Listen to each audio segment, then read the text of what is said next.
Level 1. $0. You are going to be worth $1 billion.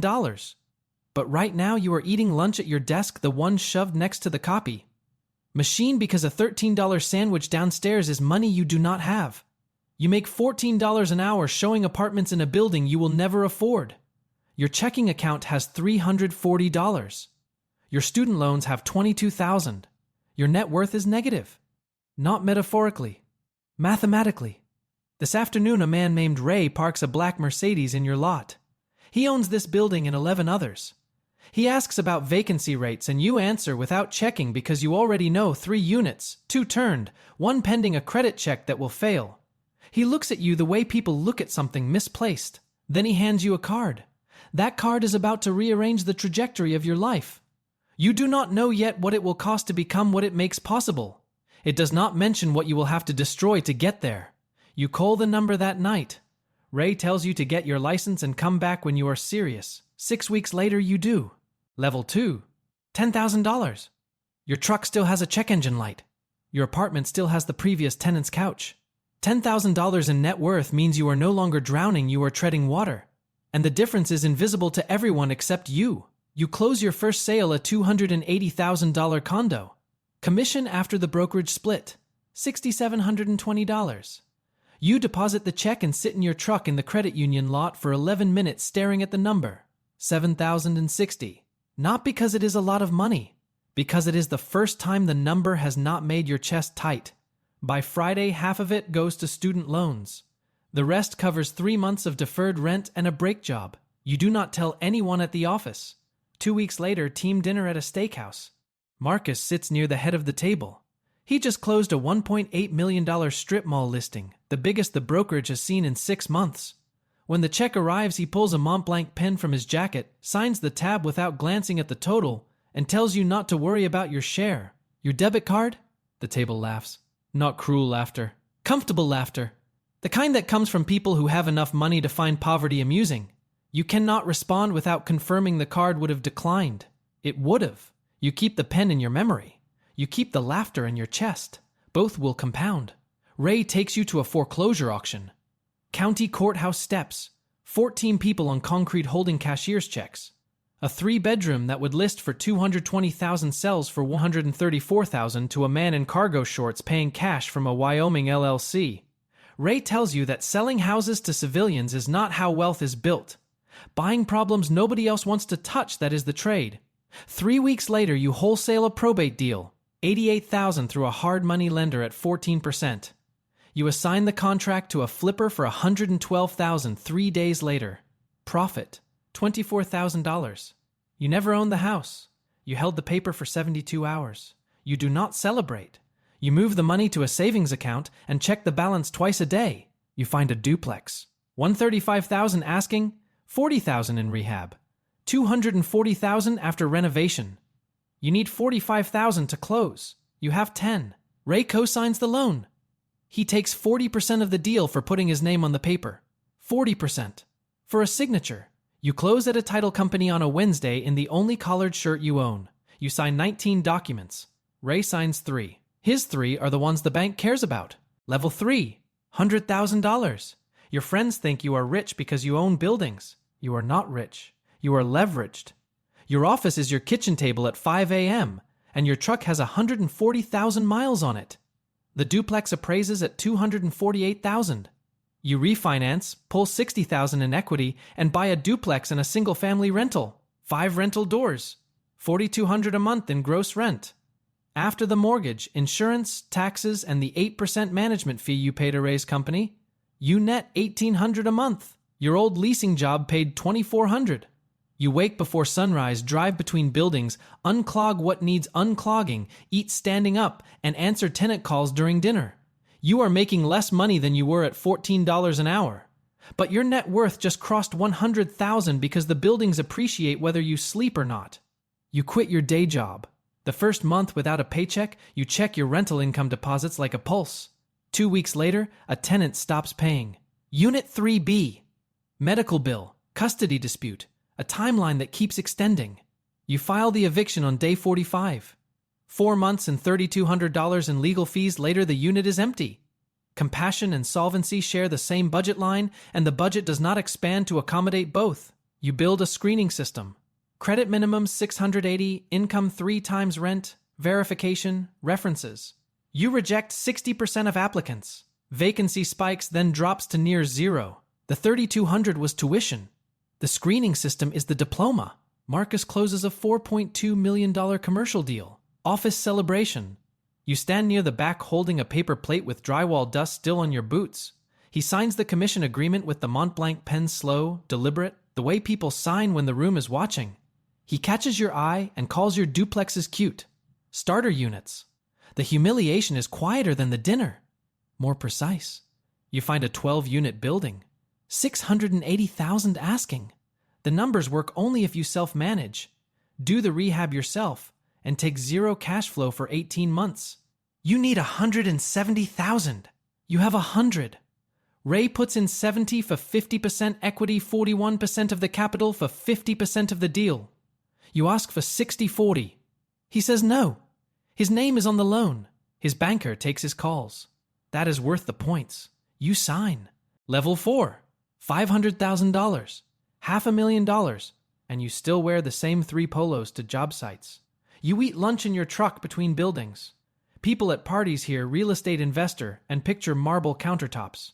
Your version is a clipboard, a drain snake, and a contractor who does not return calls.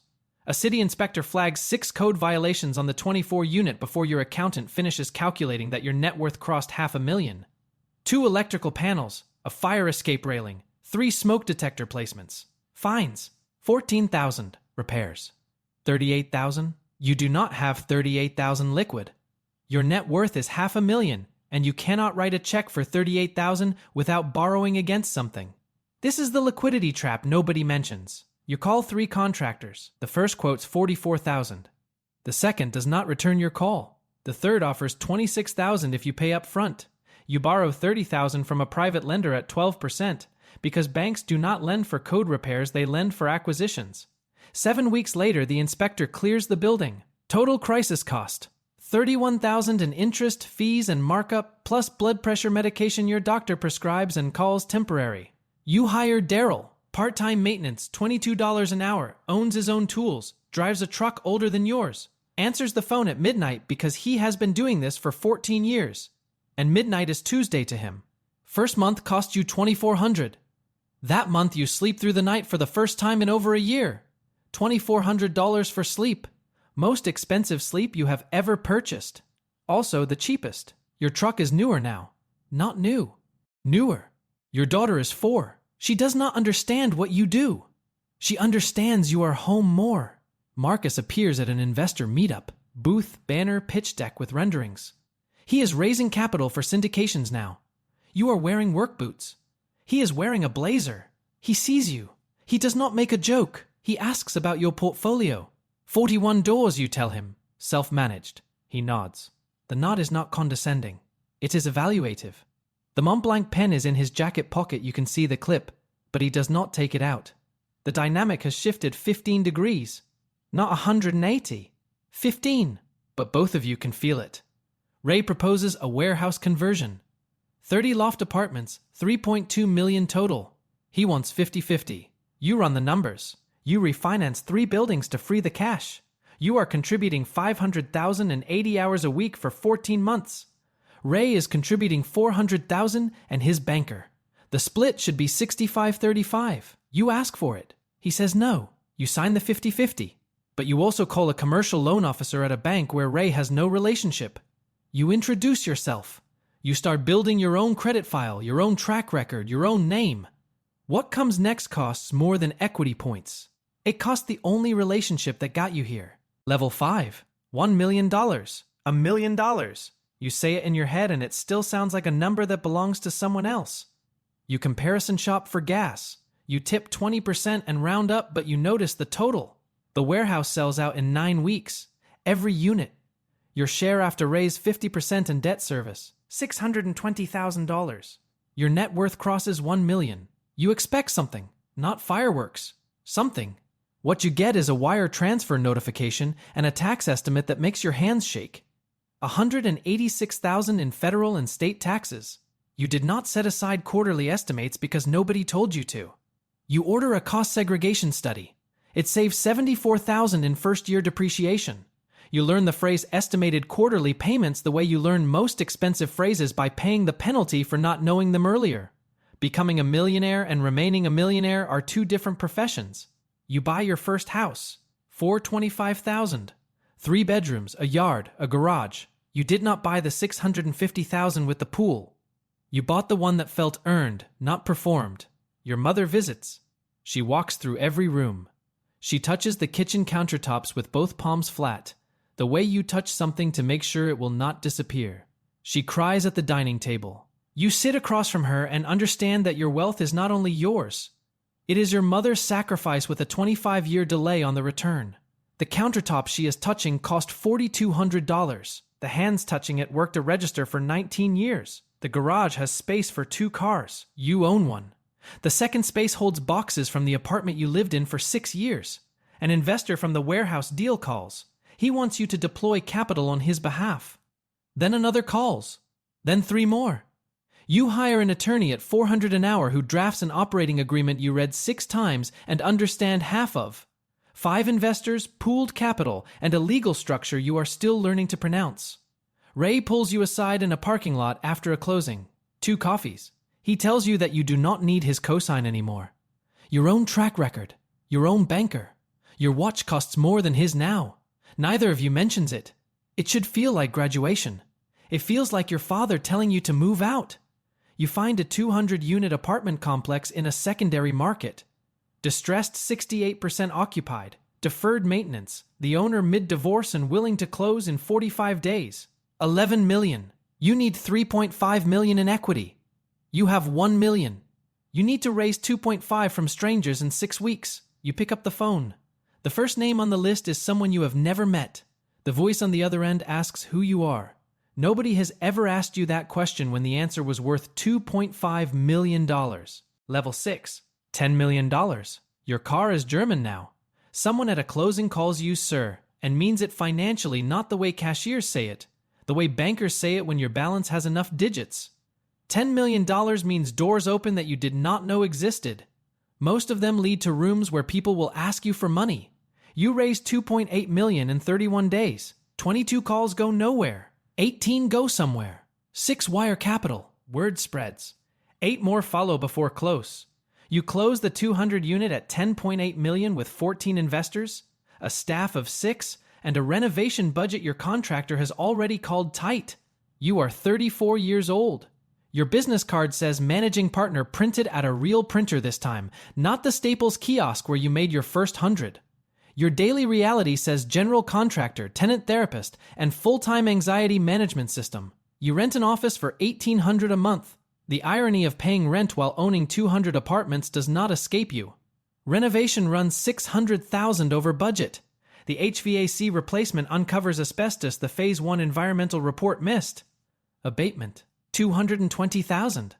3 investors email within 48 hours asking where their money is.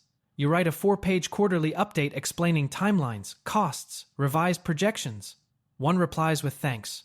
2 reply with deadlines. Ray calls. His voice has the careful flatness of someone who has rehearsed what they are about to say. His strip mall lost its anchor tenant, a grocery chain that moved across the highway. The anchor lease was 40% of the building's income. He cannot service the $38,000 monthly mortgage without it. He asks for a bridge loan, $400,000, 12 months. You wire it at 10% interest, secured by the property. You draft the promissory note using the same template Ray taught you 6 years ago. It does not feel like business. It feels like handing a tourniquet to the person who taught you first aid, with your initials printed on the bill. The 200 unit stabilizes. Occupancy climbs from 68 to 94% in 11 months. Appraisal, $18.5 million. Your investors receive a 22% cash-on-cash return. 1 sends a bottle of whiskey with a note apologizing for the email. You put it on the shelf. You never open it. Your wardrobe changes without you deciding it should. Someone buys you a sport coat for a closing dinner. You wear it. You look like the people who used to make you nervous. Ray cannot repay. His strip mall is worth less than the debt. He asks for an extension. Your attorney sends a single-word email. Foreclosure. You think about the business card in the leasing office, the co-signed loan, the coffee in the parking lot. Then you think about the 14 investors whose capital you manage and the fiduciary duty that exists in a legal document, whether you feel like honoring it or not. You foreclose. You acquire Ray's strip mall at the discounted value. You now own the building your mentor built his career around. Ray does not call after the closing. You never delete his number. You never dial it. Some relationships end with a fight. Some end with a filing. Your net worth crosses 10 million. You do not feel 10 times richer. You feel 15% more anxious. You are invited to join the advisory board of a regional bank, the same bank where you once needed Ray's name to qualify for a loan. You sit in a leather chair in a paneled room. Your shoes cost $400. At the leasing office, they cost $40. Level 7. $50 million. People Google you before meetings. You get invited to dinners that do not list prices. Your name appears in trade publications next to words like portfolio and strategy. $50 million means you no longer introduce yourself, someone else does it for you. You launch your first discretionary fund. Target, $75 million. You hire a CFO at $280,000, a general counsel at $320,000, an investor relations manager at $180,000, and the support staff they require. Annual payroll, $1.3 million before the fund acquires a single building. A state pension fund allocates $15 million. Due diligence takes 7 months and 340 pages. The analyst reviewing your file is 28 years old. He has never owned property. He has never unclogged a drain at 2 a.m. or foreclosed on his mentor or managed a renovation that went $600,000 over budget. He asks you to justify a 3% variance in projected operating expenses on a building you know better than he knows his own apartment. You answer politely. The discipline of not asking if he has ever held a set of keys that represented everything he owned costs a small piece of something you will not get back. Your fund acquires 1,200 units across 3 states for $94 million. The wire transfer takes 11 seconds. It took you 14 years to earn the right to send it. The deal closes on a Thursday. Friday, your phone rings 44 times before lunch. You answer 6. You triage the rest by text. You have not had an uninterrupted Saturday in 3 years. Your calendar is managed by someone you have never met in person. You attend a charity gala. Your suit costs more than your first duplex's monthly rent. Marcus is at your table. His syndication manages $30 million now. You see the Montblanc pen when he signs a silent auction bid. Same pen, same deliberate hand. Then he leans toward you and says something quiet enough that only you hear. He mentions Ray. He calls it cold. You lift your water glass. You drink. Agreeing would be confession. Disagreeing would be denial. Explaining would be justification. Silence is the only move that does not make it worse. He lets the silence sit for exactly long enough to make it permanent, then asks about parking validation. You are no longer a person who buys buildings. You are becoming the infrastructure that decides who gets to buy them. That is not wealth. That is territory. Level 8. $250 million. There is art on your walls you did not choose. A driver you do not need but use because parking is beneath the hourly value of your time. $250 million means the money has its own staff, its own calendar, its own problems. Your family office employs 9 people. Their entire job is making sure your money does not lose value while you sleep. You pay them $1.4 million a year more than your first 12-unit building cost. They are worth it. They are also the reason you sometimes feel like a passenger in your own financial life. The engine runs whether you touch the controls or not. You donate $5 million to build a community center in the neighborhood where you bought your first duplex. The building goes up in 14 months. Your face is on a plaque by the entrance. A woman you recognize, Unit 2A. Always 3 days late, but always paid, tells you the tutoring program changed her daughter's life. You nod. You thank her. You walk to your car and sit for 20 minutes with the engine off. Old friends from the leasing office stopped calling 2 years ago. New friends only appeared after the Forbes mention. You can tell the difference. Your daughter is 16. She asks for a car. You buy a used Honda Civic, 38,000 miles. Your own car costs 14 times what hers did. She does not know this. Her friend's father buys his daughter a new BMW. Your daughter says nothing about it, which is louder than any complaint. A senator's office calls. Fundraising dinner, $10,000 a plate, 40 guests. You write a $250,000 check to the PAC. The senator shakes your hand with both hands, the grip reserved for donors above a certain threshold. The $250,000 does not buy a policy outcome. It buys a returned phone call. Marcus calls. You have not heard his voice in 2 years.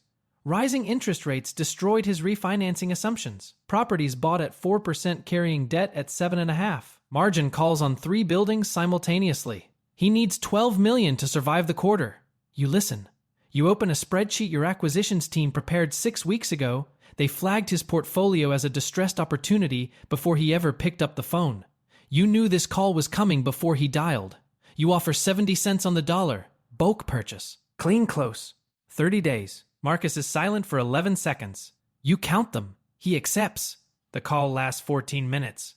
When it ends, you own everything Marcus built, including the office where he once signed the commission agreement on a $4.2 million deal with the Mont Blanc pen while you stood near the back holding a paper plate. The address is the same. The landlord has changed. Level 9. $1 billion.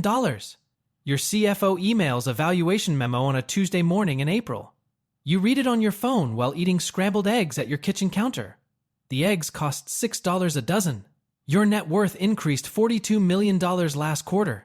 The ratio between the eggs and the quarterly gain is a number the human brain was not designed to hold. You finish the eggs. You rinse the plate. Your security detail waits in the driveway. You eat the same breakfast every morning because eliminating small decisions is the only way to preserve bandwidth for the ones that move markets. $1 billion feels like a Tuesday because by the time you arrive, you have been numb to the checkpoints for years. You speak at conferences now. $5,000 passes. You give the same speech discipline, compounding, patience. You walk off stage and get into a car that is already waiting, door open, engine running, and ride to a plane that costs $8,000 an hour to operate. You leave out the foreclosure. You leave out the distressed acquisitions. You leave out the 3 years of insomnia between 10 million and 50 million. The version may hear is an edited highlight reel. The chapters that actually explain how it works are the ones you will never deliver from a stage. A handwritten note arrives. Cream stationery. Blue ink. A stamp. Ray. He saw the Forbes feature.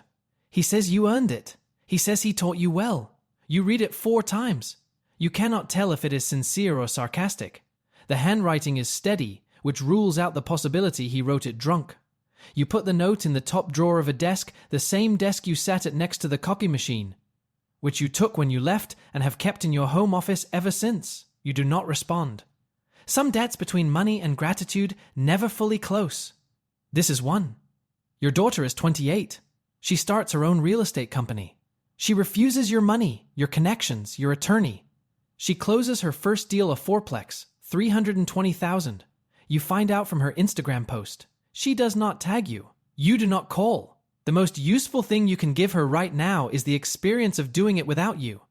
You walk through the lobby of a building you acquired last month. 40 stories, marble floors. In the leasing office on the ground floor, a 24-year-old sits at a desk waiting for a walk-in who will never arrive. He makes $15 an hour, $1 more than you did, plus $75 per signed lease. He has $280 in his checking account and a spreadsheet open on his laptop, a comp analysis he built himself because nobody asked him to. You see him through the glass. You do not stop. You do not hand him your card.